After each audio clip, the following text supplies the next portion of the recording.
How's it going, guys? It is Kyle and we are back for another vlog, and today we are talking about tasters. How do we prepare for them? How do we find out that we have them? How do we do a review for them? What there is. Cool, guys. So we are back for another vlog, and today we're going to be talking about tasters, right? What? Damn it. Cool, guys. So tasters. Vlog number, I don't know.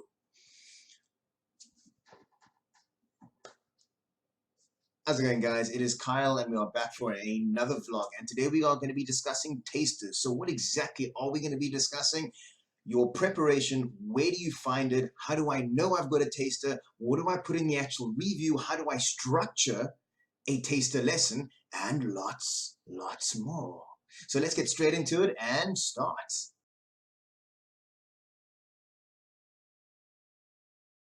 Cool, guys. So what is an actual taster? Basically, it is 25 to 30 minutes of you trying to sell yourself and the company to a Brady, to a student that does not belong to the institution, right? Now, what do we actually mean by that? So it's a lesson like every other lesson. However, it'll always be the Brady's first lesson, okay? Unless it's his second free taster. Because why? They get two. Yeah. That's how awesome we are. So they get a maximum of 2 tasters to decide if they want to join IQ Bar or not, okay? Will you get both of those tasters? Well, maybe, maybe not. A lot of the times Brady's will end up booking one with I almost said with a student, end up booking one with a buddy and then go, well, that was awesome. Let me see if another buddy's just as awesome in case I can't get that one. And they'll book another one. Or they can go, well, that was really easy. I think I need to try something a little bit more difficult. And then do another taster that's slightly more difficult, and they gauge on that. Okay, but back straight to the point, right? So what is the taster? 25 minutes to sell yourself and the company to the Brady to make sure that they come back for more and more and more and more, right? So how do we actually prepare for a taster? Wow. Cool, guys. So I'm going to explain this to the best of my abilities. However, I don't have any tasters booked in for the next period or for the next booking sessions, right? So we're just going to have to use our imagination. So right over here, where it says English for children, 5 to 12 years old, that would essentially say English oral practice. It'll give you your date and your time, or your time and your date, right? Depending on which way you look at it, okay? Now, if I have a taster for today, well, ideally, I probably would have wanted to prepare for it yesterday, but it happens where you get that taster 5 minutes before a lesson, either because you have a gap, you had a canceled lesson and a taster popped up, but either way, I hit refresh and now I've got a taster. What do I do? If I've prepared, awesome. If I haven't and I've only got 5 minutes or 10 minutes, this is what I need to do. Click on my details. Wham. Let it load. Wapow. And then instead of it saying normal session over here, what will end up happening is it'll say that it's a taster session. And then it'll give me a couple of notes, okay? Now, what that means is it'll give me the Brady's name, it'll give me their gender, their age, and can they use the whiteboard? Yes, perfect, no, perfect, it doesn't make a difference. Watch one of the blogs or watch one of the previous blogs and we'll teach you how to teach Brady without using classroom tools. And then the other thing that we don't have on this page that they will have, it'll say taster level, and then it'll tell you what level you should be doing. Picaro units 1 and 2, CGE 4, PETs, mock exam tasters, or whatever the case may be, it'll tell you the exact taster. Now, once you've looked at that, once you've seen that, right, look a little bit lower than that. Wow. And I'm doing the hand motions again. You guys should see it. It's amazing. I'm kidding. Anyway, back to the point. So you'll end up seeing special requirements, intros, and history and all that jazz. 90% of the time, it'll be opened. However, if it's your Brady's second time doing a taster, they might have some details in there, okay? Maybe they'll say, special requirements, don't play a song. The Brady doesn't like songs. Or special requirements, don't play games with the Brady. Or don't do the icebreaker. Or have a conversation. Or extend, or it'll have some sort of special requirement in there, okay? If you scroll all the way down, if it is the second person, or this not the second person, the second time the Brady's had a lesson, it'll have their previous class in there, and then you can take notes from there as well, especially if it's Picaro, and all the tasters are mushed together, well, not necessarily mushed together, every unit, or every 2 units, 1 and 2, 3 and 4, 5 and 6, all of the units have a whole bunch of different sections in.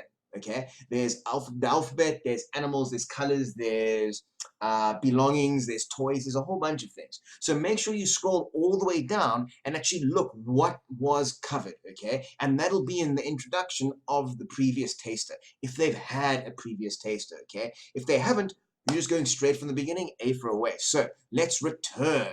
Wham. Now that's, as far as that goes, that's pretty much the only thing that I can really show you on here. The rest of the stuff I'm going to talk you through it again because I don't have an actual taster booked in yet.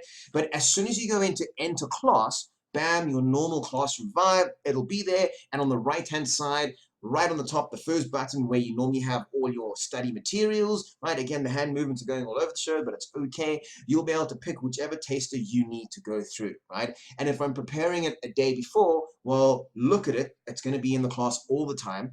Prepare what I need to do example questions, do extension questions, and questions if I need to adapt an actual question on the board, right? To make it a lot more simpler so that Brady can actually understand it, okay? So those are the things that I should be doing right now. Now, we're going to step away from this and have a look at the next section.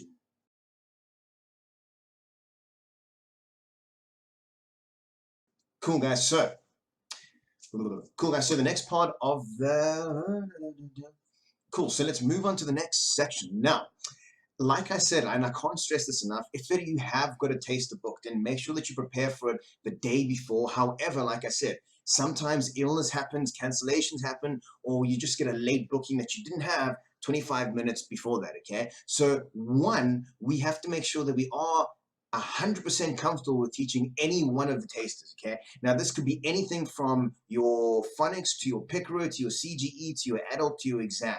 Okay, if you haven't done any of those yet, or if you haven't even looked at them yet, I suggest straight after this vlog, actually hold on, pause the vlog, have a look at the tasters, and then come back. Okay, as a bare minimum, what we should be able to do is teach a taster on the spur of the moment, right? What we should even do is have like random spot checks. Like you get a message on Teams going, you're teaching a taster to Sarah at this time. You got a blank session, bam, and you should be ready for it, right?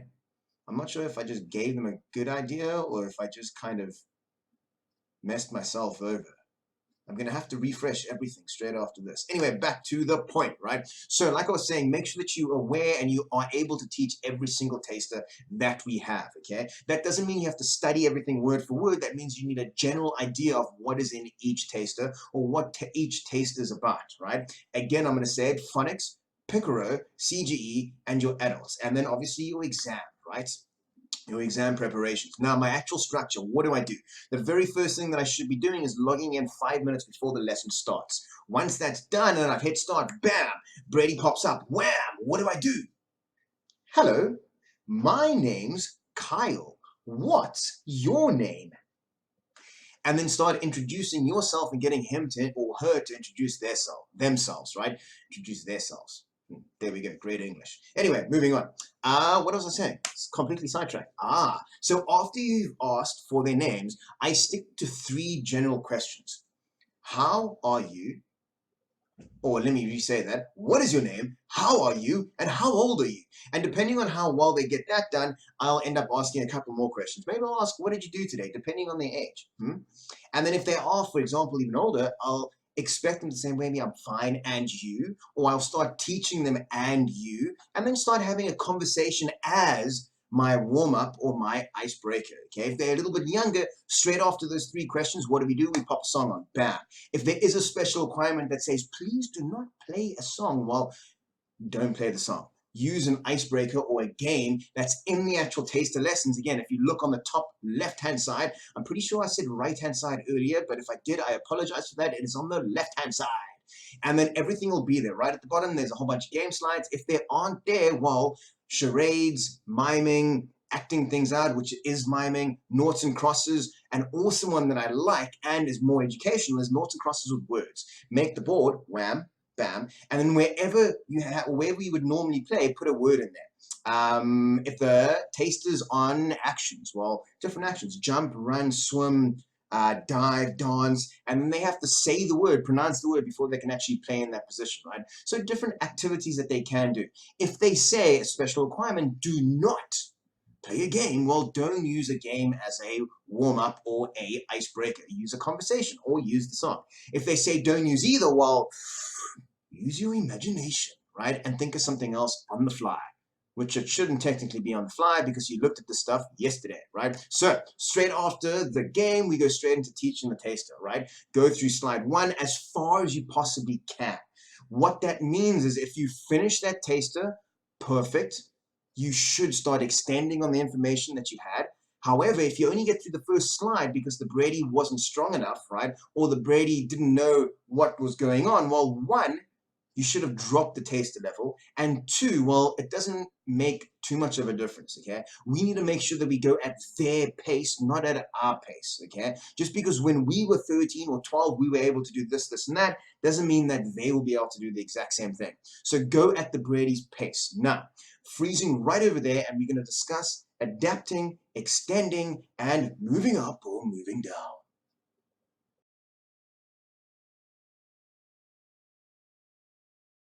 How do we know if we need to move up or if we need to move down or if we need to stay on the exact same taster? Well, here's an awesome example, and it came from Tamsin from our seminar this afternoon, right? And she used the phonics course or the phonics taster as an example. If your Brady goes, let's see, John the Brady, and he's 4 years old, okay? And we've got a phonics taster. We get into the class, we start teaching, and as soon as we hit that start button, he goes, "Why, hello there. My name's John. I'm 9 years old and I come from China. I like swimming." Yeah. Well, you know for a fact, well, he shouldn't be on that taster. I wouldn't even start it. Just kind of like lock it down, close it. CGE 9 or whatever it is, okay? So make sure that you adjusting whenever you can and wherever you see fit. If they start off a lesson like that and you kind of knowing, or you kind of know in the back of your mind or the back of your head, and you're going, well, wow, he shouldn't be there. Well, 9 out of 10 times, he shouldn't be there. Move them straight up. And that goes for having a CGE 4, CGE 5, or a Picro level 9 and 10, or unit 9 and 10, and you kind of get there and you're going, well, hello there. My name's Kyle. Pleased to meet you. What's your name? And he kind of looks at you and goes, Happy. And now you're kind of going, well, maybe he shouldn't be at this level. Well, immediately bump him down, okay? Use your discretion. However, what I will say is make sure you justify it in the review. We did this level, or we started on this level, we moved down to this level because, and then your reason why. Don't just chop and change without actually having a dedicated or a specific reason, I should say. I almost said, does that make sense? As if I was going to get a reply from you. Yeah, which I'm probably not, unless you leave a comment below, but that's all good, right? So back to the actual moving up and down. Now, when you are adjusting, don't just move, and this again comes from the seminar today, don't just move midway through sentence. Well, he's not getting this, let's do something else. Finish the section that you are busy with, and then go, well, let's try something else. This is going to be a lot more fun. And then change. Don't go, well, this is too difficult for you, let's move to something else. Don't make them feel bad. We want them to build confidence and speak wonderfully, okay? So move up and down to your discretion, however justified in the review. Make sure that you test them on something before you start switching around. Picro is an awesome example. Don't keep jumping between tasters or between units halfway through the units. Finish the unit, move to something harder or more difficult. Finish the unit, move to something more difficult. Perfect. I almost said, does that make sense again? But it does, because it should. Let's move on.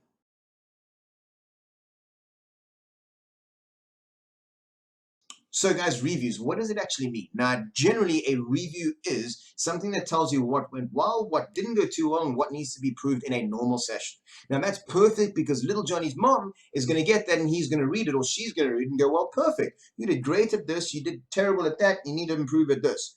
Go to your room and study, right? However, for a taster level, that doesn't really help anyone because it doesn't say what level that Brady should be starting on, okay? Normal sessions, they're on the right level already. taster sessions, well, they're probably not on the correct level. So when we're doing the review, we need to make sure that we're actually putting that in the review.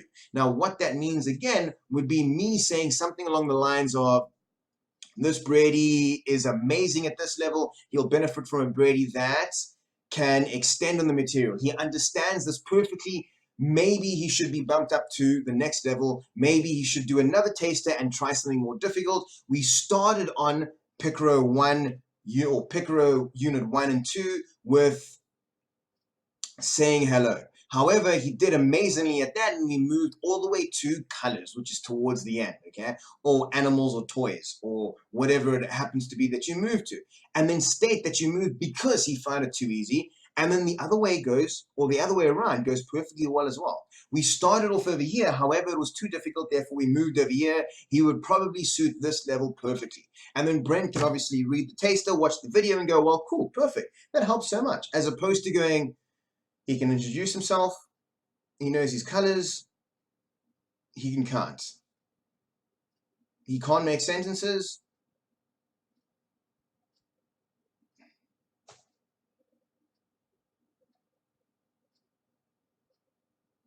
Well, now I have to watch the entire video because I don't really know where it should be. So you get the point, right? So make it as detailed as you possibly can. And the whole point to a taster review is to make sure that Brent can actually tell what level they should start on. Perfect. And that's it, guys.